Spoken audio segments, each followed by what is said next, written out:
John comes to us with a wealth of experience, both in managerial terms and playing terms, and the club are very lucky indeed to have secured his services.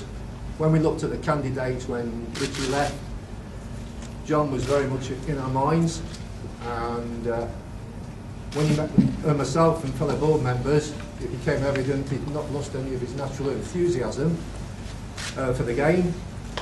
He's got a deep passion, first-class knowledge, a list of contacts as long as your arm, and I'm certain that he's going to reignite Crawley Town Football Club.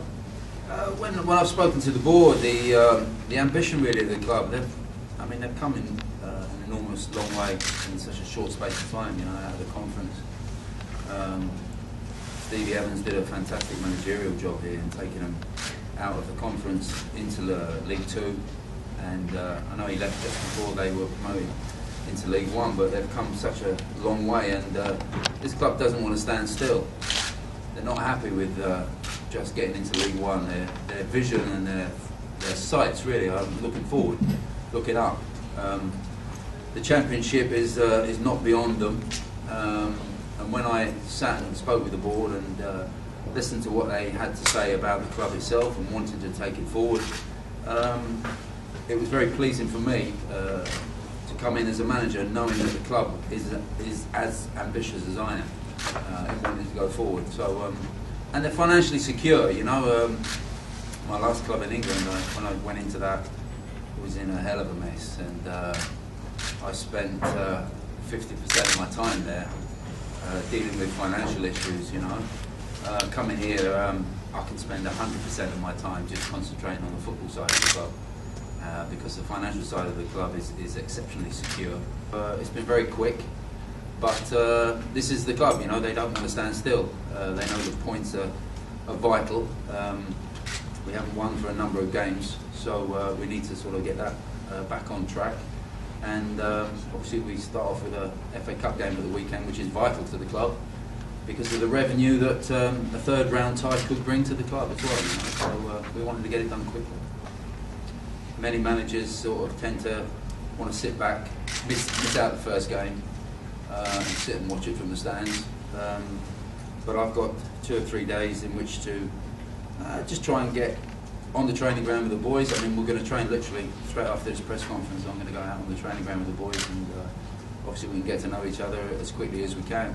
And hopefully by the weekend, I'll have a certain amount of influence on the team. But we've got to start as quickly as we can. So as I said, an FA Cup game coming up this weekend just gives us a great opportunity to try and progress in this competition.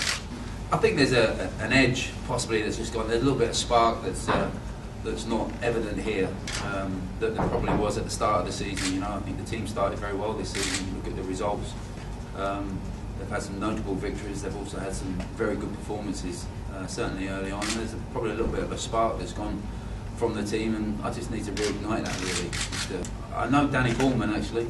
I signed him at Wickham actually a long time ago, possibly in 1998 I think it was.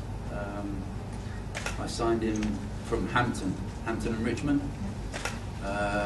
He was messing around in their team, probably about 17 or 18 at the time, I think he was, and I took him across to Wickham and I promised to buy him a pair of boots. And it was a bribe, I have to say. The Premiership, if anything, has changed almost beyond recognition to what that was maybe 10 or 12 years ago. But I don't think the lower divisions have changed that much. I think the standard of football has improved. Certainly, having seen lots of games, you know, it's not as if I've been sat at home for the last 18 months or so. I've been out watching games at all levels. And I think in the lower divisions, certainly the quality of the football's improved. The pitches and the stadiums have improved enormously, and I think the quality of the football has been very good. I think a lot of the English players that have not been getting a game in the Premiership because of all the foreigners coming over have slowly filtered down into the divisions, you know, and obviously then the quality has been taken up. And I mean, Saturday's game at Crewe was a very good football match. Both teams played excellent football on Saturday. we just missed that little bit in front of goal, I think, which would have turned the game for Crawley. Without doubt, Crawley were the better team on Saturday, but come away losing.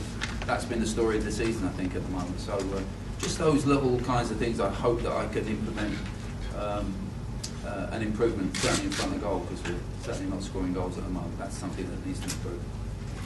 Today's all about Crawley, and as I said, I'm very excited. You can see the smile on my face. I can't wipe it off. I've not slept for 2 days, which since I was told that I would be becoming the new manager of Crawley, I've hardly slept for the last couple of days. So really excited, and as I said, looking forward to getting back on the training field and getting back in the dugout on Saturday afternoon.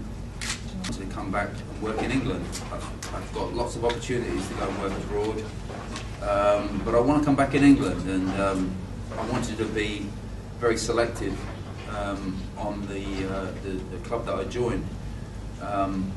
It's not about finance, it's not about money.